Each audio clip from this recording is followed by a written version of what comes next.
Today is April 15 and we're going to vlog the strawberry farm here in Alpine.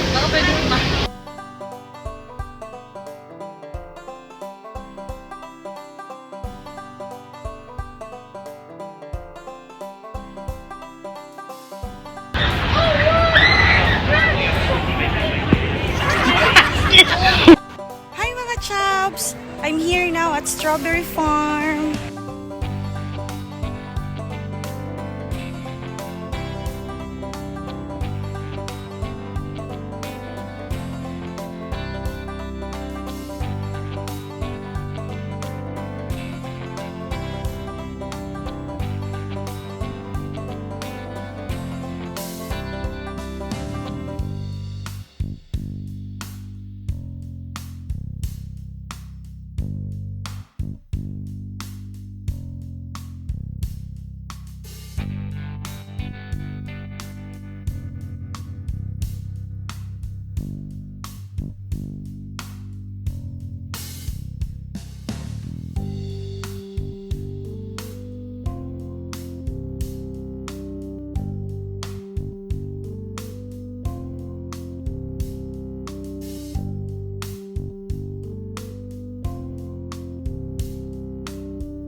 Meron sila ditong strawberry juice to quench your tears, mga chops. So, try natin kung gaano kasarap.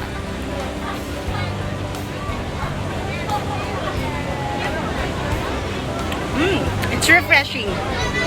For only 5 reals, it's so refreshing. Fresh na fresh.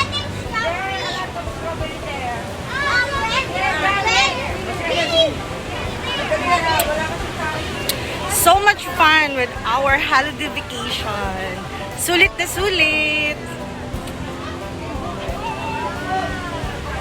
After namin dito guys, so nagpapalamig lang kami. Then after that, we will go home na kasi tapos na yung travel namin for 5 days. Anyway mga chops, shout out ko pala yung aking friends, si Cassandra Cruz. May channel po siya, so follow nyo po siya. Subscribe and follow nyo. And shout out ko lang din po yung from Burger Fuel na mga kabayan doon. Shout out sa inyong lahat. And shout out ko din po yung aking Larks na meron siyang channel din, JP's Capture. So, subscribe din nyo po siya and like nyo po. Tignan nyo po yung mga videos niya doon. Ma-amaze kayo sa pagka-curve niya ng mga iba't ibang item. So mga chop, that's all for today. And see you on my next vlog. See you soon. Bye mga chops!